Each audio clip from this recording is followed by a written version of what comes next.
So we just got done doing a kids church live, Yeah. and I think it went. Did you watch? Only part of it. Saw a second of it. Yeah. A second? Maybe Did two. you at least see the little kids in Georgia? Yes. We did. They were adorable. Gosh, So they fun. were so fun. Yeah, that I looked like love it made it. it way more fun. I miss being in front of the kids. I really do. Yes. Yeah. But you know, hey, That was part of the hardest part about COVID and the shutdown Mm-hmm. and doing stuff online was not being in front of the kids, man. not Absolutely. having that feedback. Yeah. Mhm.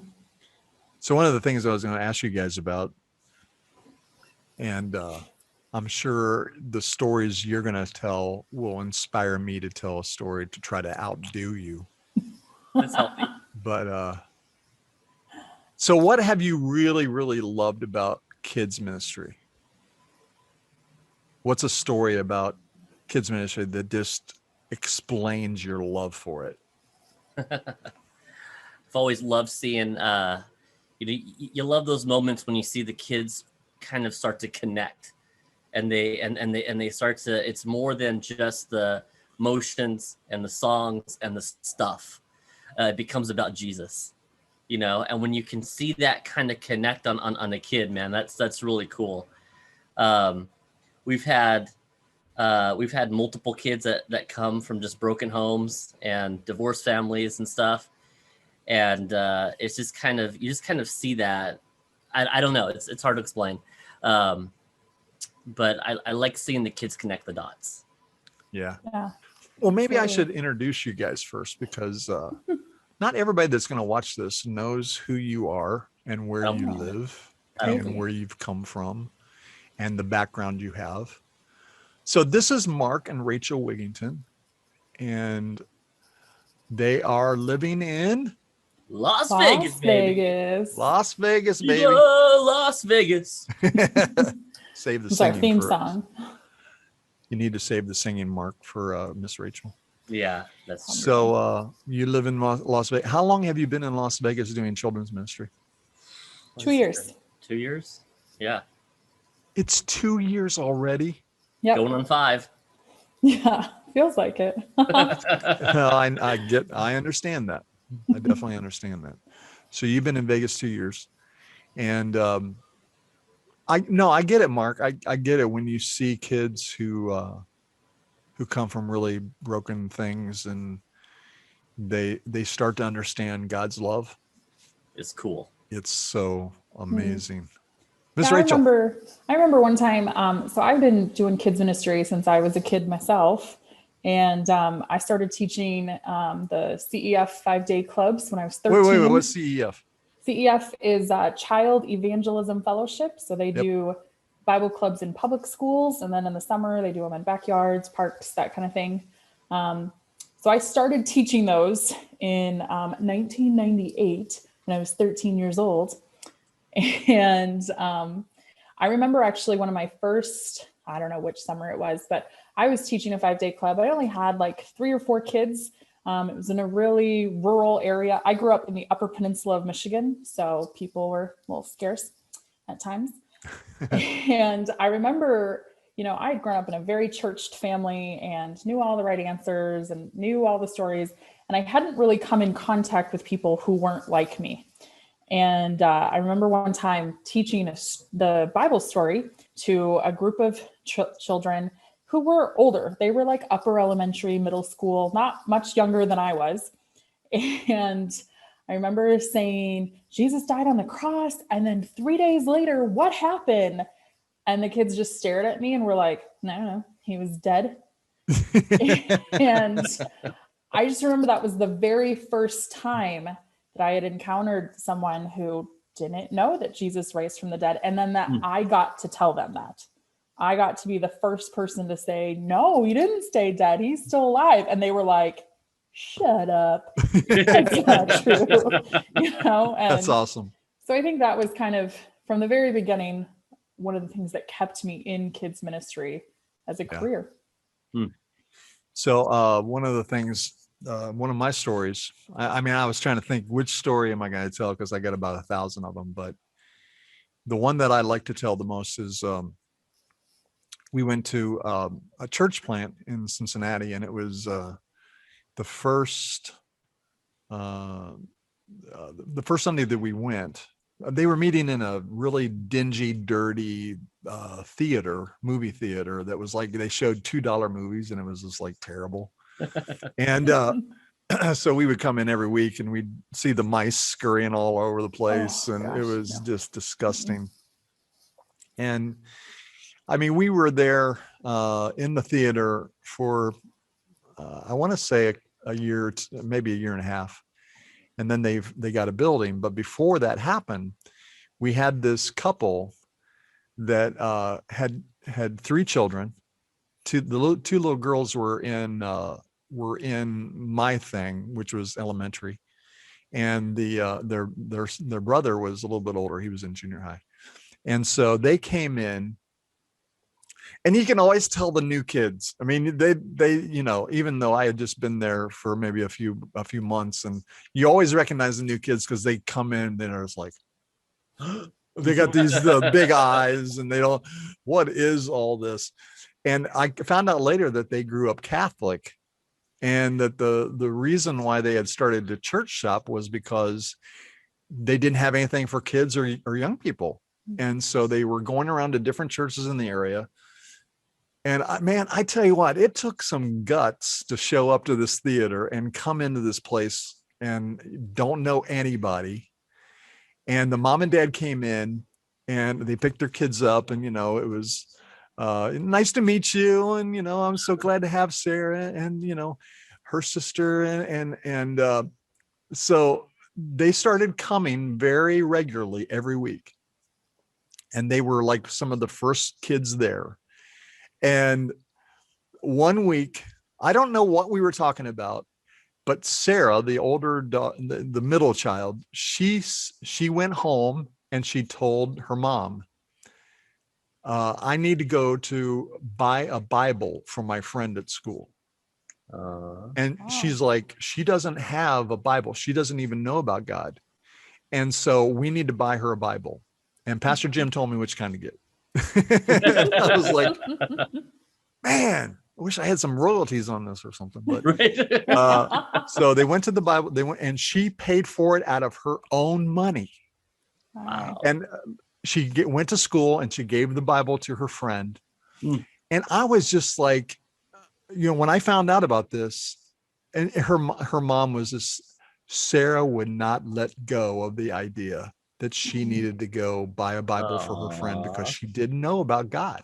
That's so cool. And that is, to me, that is the fruits of the Spirit, love and joy and peace, all the things that Sarah had in her life because Jesus had come in and had started to, make her a different person. And so I was just like, oh my gosh, when I heard about this story later, I was just so blessed by that. And that she went and paid for this Bible out of her own money. And that, I don't know that if this friend ever came to church or not, but you can just know God used Sarah in that moment to be a representative of Jesus to that friend. And who else who knows who else? I just love that the kid, what you were talking about, Mark, is the faith becoming their own. Oh, absolutely. And it's so powerful to see that happening with kids. And they so when we started a Saturday night service, Sarah and her sister were the only 2 there. I was like, well, I've never done kids church with 2 kids before, but here we go. You got 2. It was kind of fun trying to figure out who's going to do the act out story. Hopefully it was only like 3 or 4 letters. So what else you got? Oh man, we it's cool, when you see that, when you see kids reaching out, I think that's pretty neat. We've had, like, out here, we have some of our kids that have reached out to their friends, the parents, like, these guys never come to church. We had one child out here invite their neighbor, and the neighbor was, as anti-God as you possibly can be. And we did a few, I don't remember what it was, like a silly shirt day or something. And the friend came over, he was a little bit older, had a great time and was better behaved than the church kid. And Very true. we did our, I loved it, man, because we did this summer, we did something called Neighborhood Kids Club. And so it's kind of like a VBS on the road, where we went out in the neighborhoods and we brought in core families from our church. And then we spammed the neighborhood, inviting them to this kids thing in someone's front yard. And so it was all about getting it out of the church building and getting into these neighborhoods. And at the end of that, we did this big rally back at the church, water slides and everything. Well, that family came. And to me, I said the biggest win is when I saw the mom, and she wasn't where the kids were. She was off a little while, but she was over there and she was kind of vaping and doing her own thing. But I was like, I love it because she will never step foot into a church, but she's here because her kid's having a great time. Absolutely. Oh man, I love that. Absolutely. Yeah. You got to get outside the walls, man. Yeah. During COVID, I think has really kind of shown us a different need for children's ministry. And here in Nevada, kids are still not back in school. And so that's just been a really big burden on a lot of the kids. And one family that we know in particular is just a really sad situation. We delivered groceries to them once during our stay-at-home order. The mom has been in and out of rehab twice since COVID started. There's been a divorce, like all of this in 1 year. And, of course, one of the kids is on the spectrum. And I remember when they were coming to our Wednesday night program, normally they're not super well behaved, obviously. They have a lot of going on. But since they had come back from COVID, they were like just super excited about everything. And I was leading, I think it was a scrapbooking class. We do a photography scrapbooking class, and it was scrapbooking week. And, they're all cutting their pictures and pasting them and stuff. And I was like, all right, guys, we got 5 minutes, so hurry it up. And the older boy who is on the spectrum says to his sister, he goes, oh no, that means we're going to have to leave church soon. And it was like church had just really become the only safe space that he had. And, that was just one of those where I told Mark that night, I said, we have to, it doesn't matter if we get COVID, we have to keep doing this because these kids absolutely, this is like absolutely needing to happen. It was cool. We saw, we were at the stay-at-home deal. And when we first went on the shutdown, a few weeks into it, we took our kids' offering and we mailed it out to the kids. So every kid got $5. And the challenge was for the offering was to go out and to bless someone else, to show them God's love in a real way, using that $5. So it was just, it was cool because we got some video, from the parents. And the kids, they just don't know some of these social rules that we have. Like there was one girl that went up to a homeless guy, super rough looking, probably high. And she hands him $5, and he's like, what, this is for me? Thank you. And she's like, yeah, okay, bye. There was another kid that did it in a drive-through, like a pay it forward thing. Yep. I was like, I want to pay for the car seal. And the lady was like, okay, whatever. But she was all, it was the sweetest thing though, to see these kids stepping out in their faith, man. That was cool. Yeah, that is really awesome. Yeah, I love that.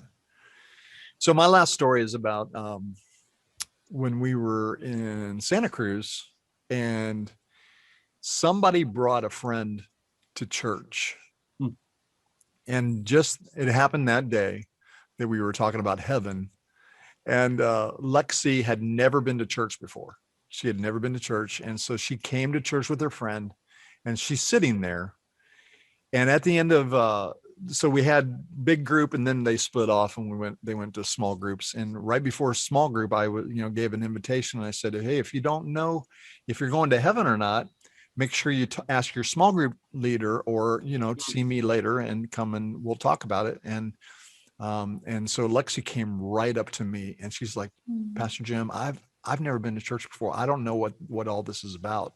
Aww. And I was like, well, here's the deal. And I showed her Romans and, all those scriptures. And it's awesome. I had one of those Bibles that has the different color pages, like the red and the black and the white. And so I was telling her all those, kind of the story of that. And she committed her life to Jesus that day. Amen. And then a couple of weeks later, she kept coming to church with her friend.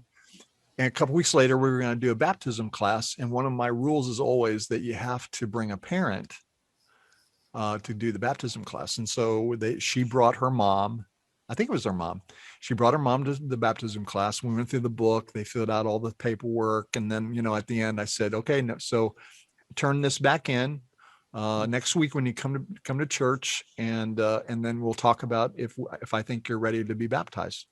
And Lexi filled it all out. And, it was interesting when you like the mom you were talking about, Mark, that was off in the side. You could just tell, she was just like, oh, I'm just doing this for my daughter. Right. So, she brought her booklet back and we talked, and I said, no, you're ready. You're ready. I'm not sure when the next baptism is. And it was like probably a couple months. And so we scheduled the baptism, and what happened was Lexi started to change, and the fruits of the Spirit started to come out in her life. And her parents were like, what has happened to this child? And so the day came for Lexi to be baptized, and she came, and her whole family came. And I was just like, oh my gosh, yes, you can get baptized. I hope you brought some clothes. So we baptized the whole family. Wow. And it was just because, one little girl invited her friend. And, it's our job just to make church fun and meaningful. Those are my two words. You probably have your own words, but fun and meaningful are my words. And so, it's our job to make it fun and meaningful and make the kids want to come back, but it's the Holy Spirit's job to get it in there and to do the things that we can't do. Like we're the little boy who brings his lunch to Jesus and says, okay, here you go. And then this Holy Spirit takes it and just makes it really, really come alive in these kids. And Amen. Sometimes it doesn't, they turn it off and they walk the other way, but at least they had the opportunity. And so that I love those stories about how God has done something for us. And then he does it because, it's like if you have a cup and you start filling it with water, and it keeps getting higher and higher and higher, it's not really full until it starts to overflow. And to me, that's when somebody is full of Jesus, when it starts to overflow and starts to make a difference in somebody else's life. Amen.